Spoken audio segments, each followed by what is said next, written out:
Welcome back, Careblazer. Are you like many of the caregivers I've talked to that think self-care is a luxury, something you can put off and put off and put off, and that you don't really need it at all?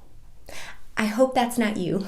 And if it is, I want to talk about a way to consider self-care maintenance, something you do regularly in your life, and give you a way to think about this that I think could be helpful.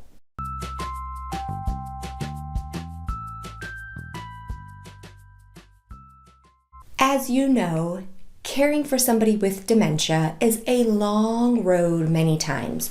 You could literally be caring for your loved one for decades, right? And there are a lot of caregivers who think, I don't have to do self-care. I don't have to practice self-care. Right now, my loved one has dementia. They come first. They're my priority.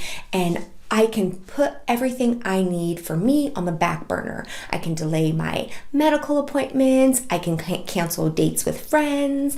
I can stop doing my hobbies and things that I enjoy because right now I'm caring for my loved one with dementia. But that can last for decades.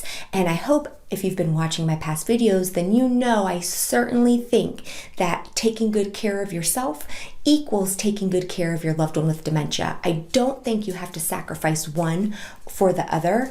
And I would encourage you to go through my YouTube playlist for caregiver support or caregiver self-care so that you can help bust through some of the beliefs that caregivers have about why they can't do self-care, those myths that we have about self-care. But in this video, I want to talk about self-care maintenance and give you a metaphor that you can think about. I want you to think about yourself as a car, right? This dementia caregiving journey can be a long one. You can think about it as a long road, and you are a car. And you go about and you're driving along this long road and maybe your gas tank light comes on and you fill up because you want to keep going and you need to fill up that gas tank. Maybe you don't fill it up all the way, maybe you fill it up a quarter, halfway. That just means you've got to stop more often along the way, but you're doing the bare minimum, right? You're putting gas in the tank so you can go. But then another light pops up on the dashboard. This time it might be a low tire, right? There seems to be like a little slow air leak, but you look at it and you're thinking, it's not really getting low very quickly. There's not like a big hole in it or anything. I can keep going. And then another light pops on and it might say, one of the lights on the car is not working. And you're thinking, it's fine. It's no big deal. And then maybe a check engine light comes on and you're like, it's still running. I don't notice anything. The car doesn't sound any different to me. It's still moving. It's still doing what it needs to do. I'm going to keep going. So what's going to happen is at some point, that car is going to stop. It can only take so much. So all of the lights have come on. You've gotten all these warnings. You didn't really notice anything that felt different or sounded different. So you just kept doing exactly what you're doing until one day you can't do it anymore because it is absolutely shut down. It will not move. It is broke.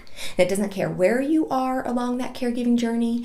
It doesn't care who's around you, what important dates or appointments you have coming up. It is shut down and not working. You have literally run the car into the ground.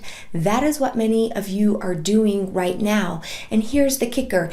If you had just taken the little bit of time along the way to take care of that low tire, to take care of the light that went out, to check that engine when it came up, if you had taken care of it along the way, then that is going to be much less time, much less disruptive. You're going to be able to go further and longer in your caregiving journey than just waiting for it to break down whenever it simply just cannot take anything else. So instead of being in the shop for an hour or two at a time throughout the last 6 months, it's going to be in the shop for 2 weeks straight. It's going to be extremely expensive and you are going to be totally put out.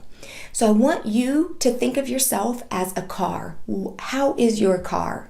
Are you a car that you would feel comfortable putting a child or a grandchild or somebody you loved in that car and driving? Or are you afraid that car is probably not going to last and that car is going to break down, right?